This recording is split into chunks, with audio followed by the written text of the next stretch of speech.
Sonic the Hedgehog, with his extraordinary speed and quality of graphics, catapulted him into a gaming icon.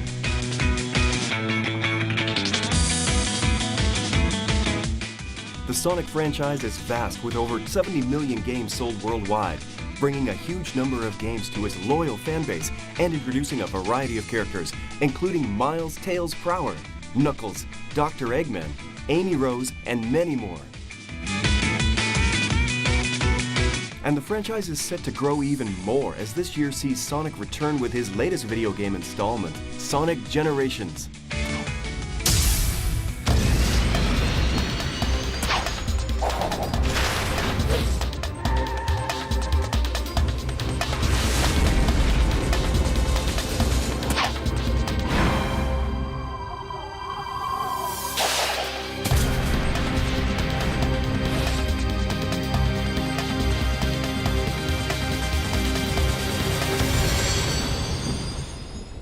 In the late 1980s, Nintendo was the leader in both hardware and game sales, thanks largely to their Super Mario games and their NES games platform. I'd had conversations with Mr. Nakayama, the CEO of the company, about what needed to be done for Sega to compete in the United States marketplace. Nintendo completely dominated the industry. They had a share of market that was above 90%. Third-party game developers were all beholden to Nintendo. I mean, they owed Nintendo their livelihood. So it was very difficult to break into the marketplace back in that time period. Sega, despite recently launching the more powerful Genesis, still needed a stunning new game to really show what the system could do and attempt to readdress the balance. They made the decision that before this game, they would need a new mascot other than the current Alex Kidd, so a new character had to be developed. For some time, the management of Sega was aware that to compete with Nintendo, one of the things that would be necessary was their own strong character to compete with Mario. Sega really wanted to create its Sega's Mickey Mouse, Sega's Mario. The view at that time was you needed a mascot, typically a platformer, that brought to life what the, if you will, the irreverence of your brand. So the company started to ask all employees to come up with ideas. One person who heard this rallying call was Naoto Ohshima. 純粋にゲームの企画を最初作ったんですけど、なかなか上司とうまく理解してもらえなくて、でそこに中さんがちょうどプロジェクトが終わって、で中さんに相談して、なんか一緒にゲーム作ってもらえませんかってお願いしたところ、快く中さんがじゃあ一緒にやろうよって中さんといろいろ相談しながら生まれたのがソニックになります。With Ohshima developing potential character ideas, Yuji Naka, a young, talented Sega programmer who had already worked on several games, was tasked with not only programming the game that would feature this new character, but devising a game that could demonstrate the true power of the Genesis. そうですね、僕自身が速いものが好きだったっていうのもあるんですけれども、やはりゲームが上手くなったら早くクリアをしていくところができる方がいいんじゃないかっていうのが、その当時のゲームはですね、バックアップとかがなくてですね、セーブができないので、毎回ゲームを始めると一番最初から始めるんですね。今のゲームだと途中から始めることができるんですけど、昔は必ず一番最初から始まっていったので、ではそうすると一番最初のステージっていうのはもう何度もやってくるんです。そうすると上手くなってくると、このステージはもっともっと早くクリアできた方が嬉しいんじゃないかっていうのが発想の一番大きな元になって、そのためにソニックは速くなっていったんですね。なのでそれで速いスピードの中でクリアしていくっていう、そこがマリオとかと大きな違いになるんじゃないかと思って作り上げました。Meanwhile, in response to Sega's call for ideas and concepts for a new character and game, a board meeting was arranged. Naoto Ohshima, Yuji Naka, along with all the other competing teams, had to separately present their ideas in the knowledge that only one team's proposal would be chosen. でその社内プレゼンの時にうちのチームだけが、ゲームもあってぬいぐるみもあっていろんなグッズをプレゼンで発表したんですね。で、そういうこともあって会社がバックアップしてこのゲームをちゃんとなんか力を入れて作ろうということで、その当時の中ではすごい期間も通常よりも長くもらえていいゲームを作れということで作れたというのがスタートになると思います。やはりソニックでの大きな違いっていうと今までそれまではマリオとかもそうなんですがブロック単位でゲームのマップが構成されているところをですね滑らかなこういう風な形をすごく高速で駆け抜けるっていうところが大きなチャレンジだと思います。でここは滑らかに動けるっていうところがある程度目処がついたので滑らかにできるなら回れるんじゃないかということを思ってですね僕自身が。でそこでこういうループみたいなところのプログラムを作り上げてきて、ですけどこれを作ったはいいんですけどもものすごいここ高速でいくとですねループ回らずに突っ込んでいったりとかですねすごく綺麗に回すのに苦労した覚えはあります。ソニックというキャラクターの絵をいろんな方に見てもらうとソニックはすごく子供のキャラクターでなんかすごく可愛いキャラクターだというふうに思われたので、でも私が思ってたソニックはもっと大人をイメージしてたの。With the Sonic the Hedgehog character reaching the final design stage, Sega of Japan felt they had the new mascot and game they were hoping for. The character and concept art was sent to Sega of America, who felt that Sonic needed some adjustments to make him more suitable for the Western market. I was asked to redesign Sonic from his backstory to his character so that he could actually work in terms of advertising and merchandising, the comic book series, and on TV. The Sonic team in Japan really hated Sega of America's redesign of Sonic. In the meeting, they absolutely did not come around. I mean, they created a beautiful character, and they didn't feel that we had any right to change that character, which is quite understandable. But we were on a mission, and we were going to make Sonic happen in all the right ways possible. We really believed in the redesign of the character, and he needed to be the face of Sega worldwide. After the meeting, however, they really assessed the strength of the game, the strength of the platform, and they determined that the Sega Genesis and Sonic was actually going to be more successful in America and in Europe versus in Japan. And so because of that, they decided that we needed to make the calls required to make this character successful. Sega of America marketing made it a little, in a way, edgier and in a way a little more comical, humorous, and softened it. With the character and game design really taking shape for North American audiences, along with the original Sonic team design for the rest of the world, Sega felt the project needed an equally impressive soundtrack. To achieve this, they brought in composer and co-founding member of Japanese pop sensation Dreams Come True, Masato Nakamura. I didn't treat Sonic as a game, but a film. Because a graphic is great and it has a very strong story. So I thought, this is a movie, film. So I wanted to create a movie music or film music.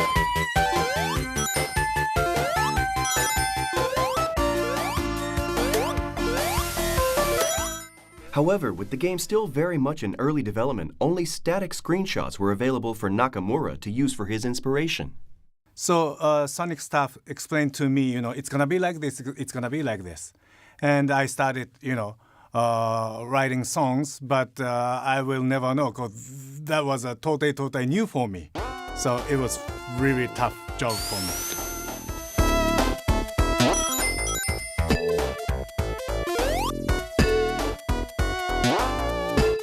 So just because, I wanted to treat Sonic the Hedgehog as a film, my inspiration comes from each graphic, each stages.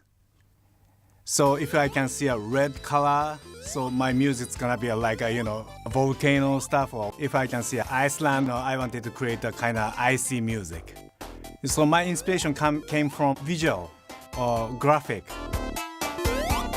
at the same time, the Mega Drive system, the sound system is very limited. Maybe we could use 4 sound or at the same time.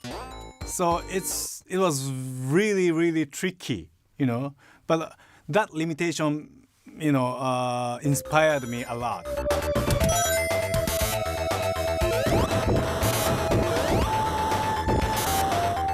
With the test versions of the game looking good, Sega were growing in confidence that Sonic the Hedgehog would be the game that could really give the Genesis the boost it needed by showing off the truly cutting-edge hardware the console had for the time. 確かにメガドライブ自体はですね、そんなに、その当時でいくと、性能は高い方だったかと思うんですけれども、ソニックみたいなゲームを作るのにそこまで適しているハードではなかったので、かなりプログラミング的にはその高速化、いかにしてそのスピードを上げていくかっていうプログラムはかなり詰めて作っていった記憶があります。I was at Sega Japan and visiting one of their R&D labs when I saw a very, very early version of Sonic. Graphics were half done, just part of the first Green Hill Zone.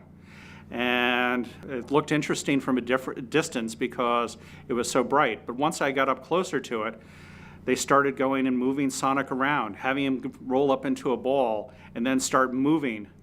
And it was like I had never seen speed like that. 作ってる時は本当に限界までやろうって言って割と早くしていたりした瞬間があるので、その時は確かに気持ち悪くなったりはしましたね。なのでそういった意味ではスタートする瞬間だったりとか、その後の流れてるところとかの調整みたいなのはその当時やった覚えがありますが、それでも最終的にはですね、プログラム、その当時のソニック1の時はソニック1の僕が作ったプログラムの限界まで実はスピードは最終的にも出してしまったんですね。なのでどちらかというと慣れてしまったのかもしれないですね。当初は確かに大丈夫かなと思った瞬間はあるんですけれども。About 2 months later, I went back to Sega Japan and got to see another version of it. The first level was mostly complete, and I was able to go and play it for myself. Then I knew we had something special. With the game nearing completion, how would Sega position the release to set it apart from anything else ever seen before? How did Sonic quite literally take the world by storm? So the Consumer Electronics Show was approaching, where not only was Sonic going to be unveiled, but also Super NES was going to be unveiled. Now, as a marketer, we knew that we had something great in Sonic. We didn't have one thing that Nintendo did, and that was a lot of money. For every dollar that we had in marketing, Nintendo had $10 or more in marketing dollars. So we had to go and be smart, we had to be bold, we had to go and figure out different ways to go and do it. So we kept Sonic a secret until CES.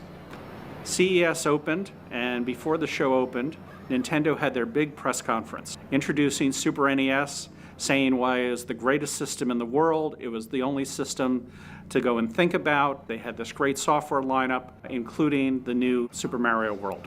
After their press conference was over, the doors to CES opened, and about 2 minutes after that, a reporter from a major national magazine came up to me and said, Super Nintendo has 32,768 colors. You've only got 512.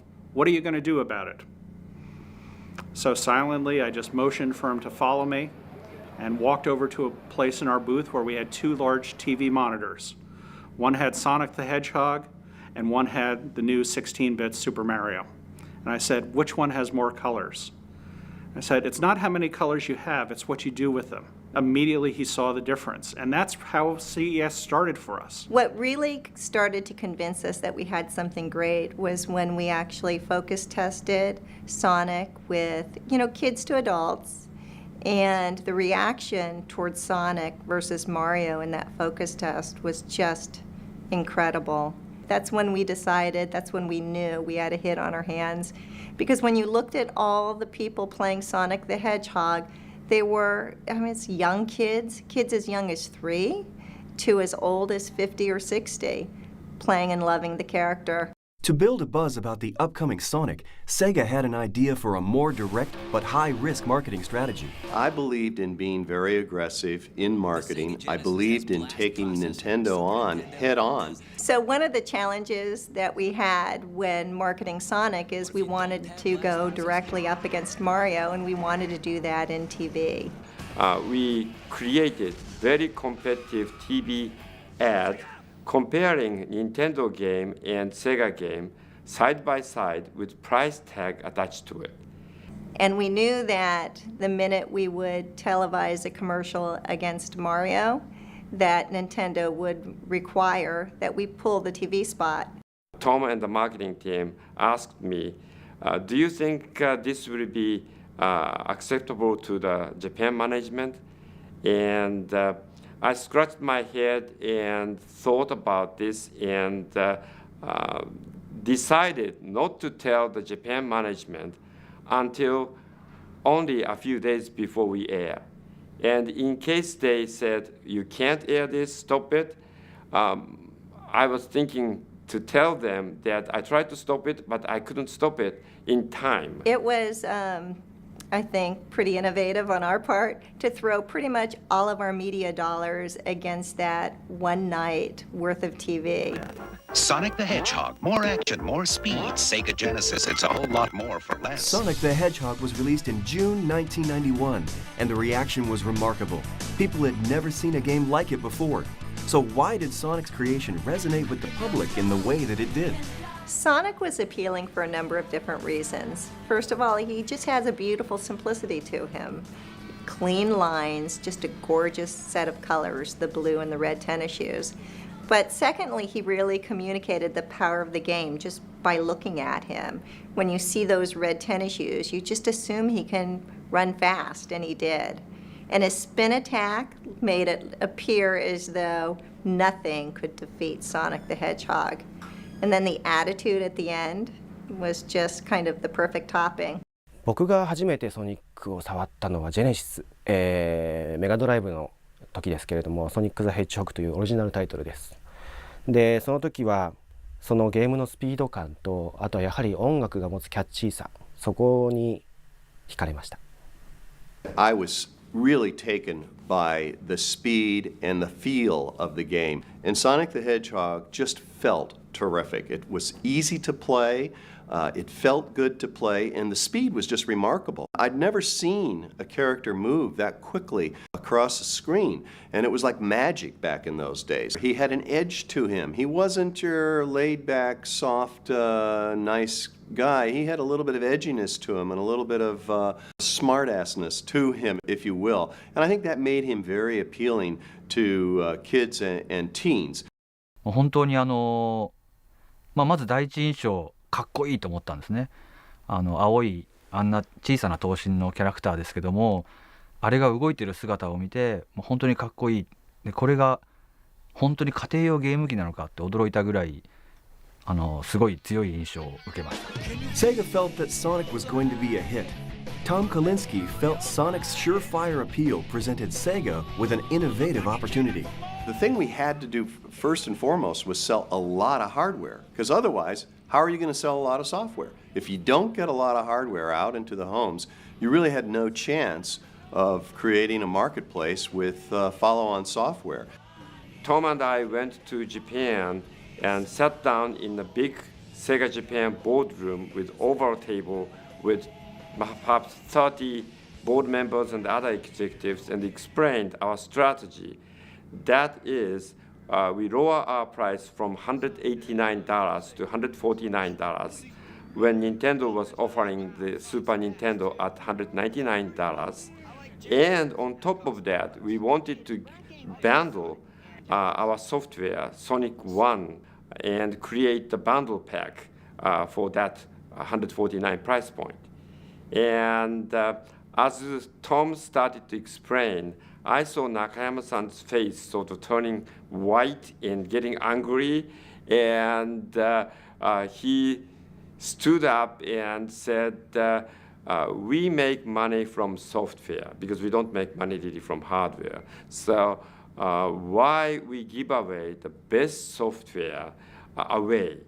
and he kicked the chair and literally ran to the door. Then I thought, well, that's the end of my career. And he turned at the door and he said, well, I hired you to build the company and take market share from Nintendo, and if this is what you think you have to do, go ahead and do it. So he supported our plan 100%, and to his credit, I think, to his great credit, because he could have easily said no. And because of his allowing us to do that, we then went on to really dramatically take share of market away from Nintendo in the next year. The concept of bundling in our industry, i.e. of putting in software with the hardware to drive accelerated sales rates or to forestall a price drop, is a time-honored tradition, if you will. What Tom Kalinske did in 1991 here with the Genesis, by putting Sonic in there, a AAA piece of software, kind of broke the mold, if you will, from what had previously happened, where the less desirable software had been packaged in because it was cheaper and more effective to be able to push that through rather than give away what was seen to be high profit margin software. People were buying Sega consoles simply to play Sonic, and with Sonic proving to be a huge success, it was inevitable that a sequel should follow. When we completed Sonic 1, which was originally developed in Japan, we realized that the real battlefield against Nintendo is the United States. Therefore, we brought the team to Palo Alto, California, and added some American resources and started to create Sonic game. And that really made much better, closer collaboration between the Sonic team and the US marketing team. After Sonic 1, we wanted Sonic to continue to grow. We managed his career, much like you would manage the career of a famous actor. And so what was important is that, first of all, we grew Sonic's world, and we introduced a new character by the name of Tails, so Sonic had a friend. And then we also continued to flesh out his Bibles and flesh out his backstory. We were much more involved in Sonic 2, but that said, the Sonic team really did drive the design of Sonic 2 as well. Al Nelson and I were a part of making sure that the new characters that were designed fit within the entire world. But the game was definitely driven, conceived of, and developed by the Sonic team. And they did a beautiful job as well. With Sonic 2 ready for release, Sega devised an incredibly clever piece of marketing, turning Sonic into a worldwide media sensation, and yet again improving sales of the Genesis, thanks to the aptly named Sonic Tuesday. Sonic Tuesday was an industry first, and we're proud of it. It was one of the first worldwide launches, if not the first worldwide launch. There was a whole lot of logistics involved in making sure that we had all the millions of Sonics delivered to every single retail outlet and making them hold it until Sonic Tuesday. And I remember talking with the president of some of the air freight companies we were using, and they were pulling their hair out and helping us manage this process of air shipping to every retail store and truck shipping to every retail store in America to make sure the product all arrived the same moment so that it could be at retail that next morning.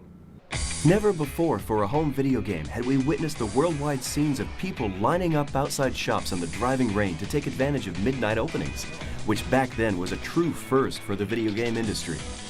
Sonic Tuesday was responsible for a major step up for the video game industry, a new PR and marketing benchmark that other publishers had to follow. Sonic 1 and 2 had been incredible hits and were just being played and played by the ever-growing fan base. Everyone just seemed to love Sonic, and while Sonic's popularity continued to rise, Sega continued to produce and release further games to add to the franchise. Sonic fans were appearing everywhere, and with it a competitive streak, as fans were eager to prove who was the very best amongst their friends. Everything we did was with this one goal in mind, to make Sonic a very, very strong brand, a preeminent brand in the video game industry, and also for kids' products in general. I believe that it was the first time anybody dared put their lead product in with the hardware. It was the first time there was TV shows developed around a character. I think it was the first time there were Happy Meal promotions where we sold 50 million Happy Meals with Sonic characters in it. I think it was the first time a character was in the Macy's Day Parade. from a video game. So I think there were a lot of firsts that we did. And certainly it was the first time anybody made fun of their main competitor in television advertising and kind of ridiculed their main competitor in television advertising. Then in 1998, Sonic's move into 3D was a big success thanks to Sonic Adventure on the Sega Dreamcast. そうですね、この20年間の歴史の中で、一つの大きなターニングポイントっていうのが1998年のソニックアドベンチャーだったと思います。それまでメガドライブのドット絵のソニックが3D になって、で単にそれが 3D になるだけではなくて、キャラクターとして初めて声を喋って、キャラクターが一体どんな気持ちでどういう目的で敵と戦うのかという、そういうドラマ的な部分が初めてゲームの中に加わったのがソニックアドベンチャーでして、喋らなかったメガドライブのソニックが初めてキャラクターとして皆さんに初めてそのキャラクター性を伝えられた。This no longer really was purely Sonic on a tight rail going up and down across mountains and terrains. There was this magnificent world now that surrounded, because of the power of the hardware, that surrounded Sonic and his friends.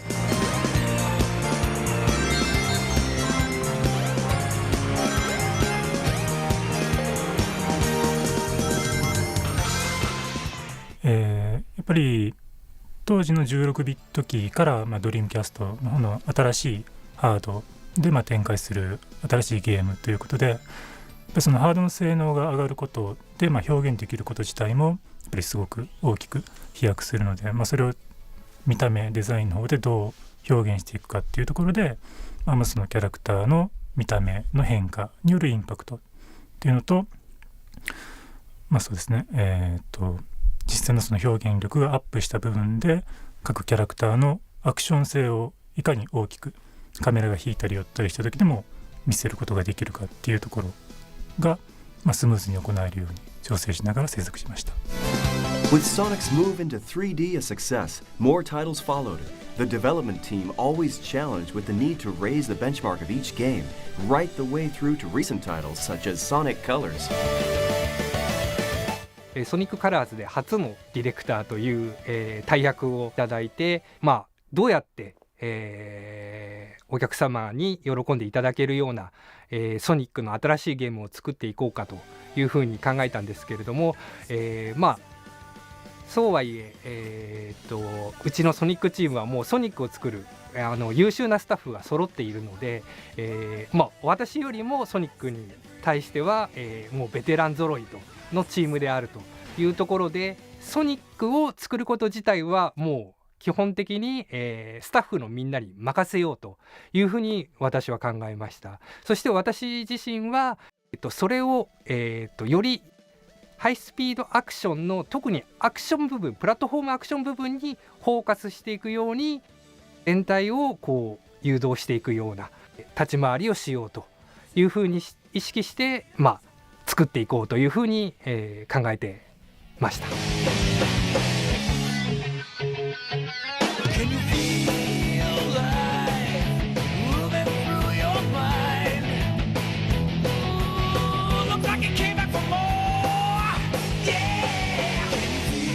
The music of Sonic still commands a steadily growing fan base that has been growing some truly wonderful music with contributing musicians that each brought their own style to the Sonic franchise. ソニックの長い歴史の中でいろんな楽曲がありました。でその中で好きな曲とか自信のある曲を1曲あげろって言われてもなかなかこれは難しい話で、そうですね、トータルで言ったらもう100曲以上は多分作ってはいると思うんですけれども、その中で好きなもの強いてあげれるならばソニックアドベンチャー2のテーマ曲のリブ&ラーンと、あとはそのタイトルの中のステージ曲の一つだったエスケープフロムザシティという曲ですね。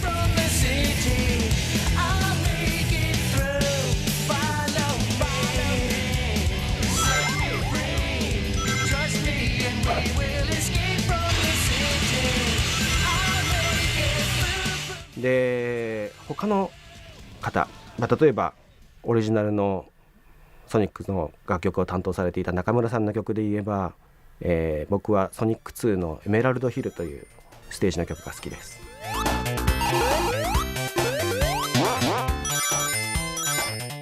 Of course, the project of Sonic 2 is based on the Sonic 1's experience, of course. But, technically, it was improved, including sound itself. Audience expected more, you know what I mean? Because, Sonic 1, it's got, huge success. So I don't want to make, people disappointed. Sonic 2. So it was huge pressure for me.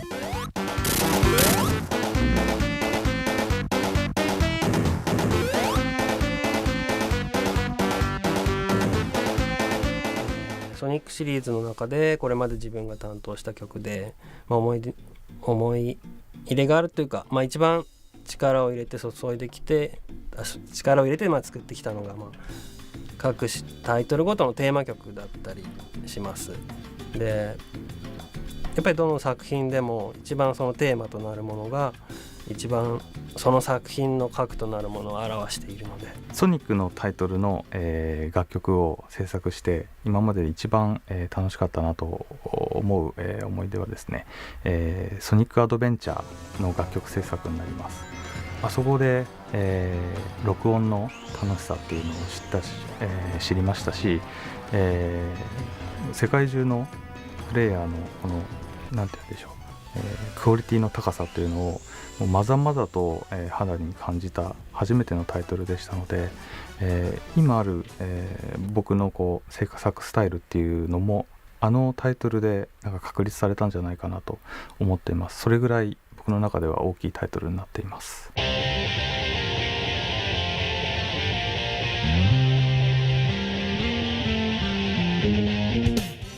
To help celebrate his 20th birthday, Sonic is set to return in the game Sonic Generations, a game that embraces key eras in Sonic's remarkable 20-year history.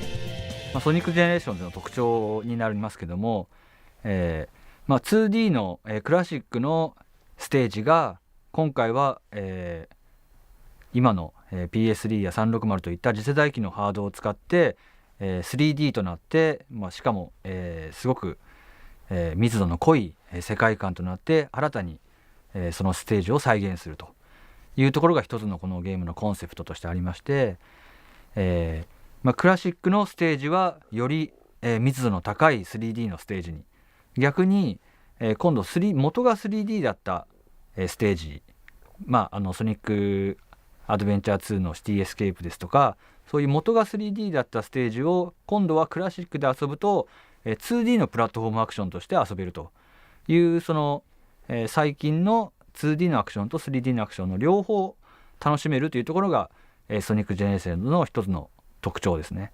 このゲーム始める時に私がチームに言ったことが20周年だからってさあ20周年集めましたよっていうようなタイトルにするのではなくて、20周年だからこそ5年後の記憶に残るそういったゲームを作ろうと。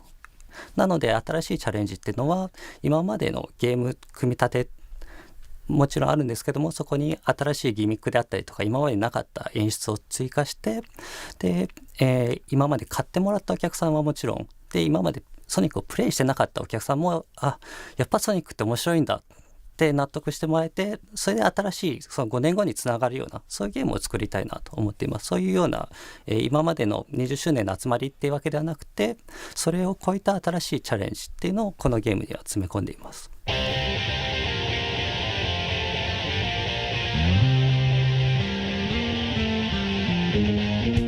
It's incredible to think now that we're in our 20th year of enjoying Sonic the Hedgehog games. There are very few characters or pieces of intellectual property, quite frankly, that can survive 5 or 6 years after sequels, never mind 2 decades. And I think it's a test to the timelessness, to the brilliance of the gameplay, to the richness of the world that is Sonic the Hedgehog and all of his friends, and the fact that he has seamlessly transitioned from platform to platform to platform and never lost that edge, never lost the uniqueness of the gameplay, never lost that cheeky, irreverent feeling that we all get when we play Sonic. And I think it's very rare that you can look in our industry today for a character that's withstood the test of time, as has Sonic the Hedgehog.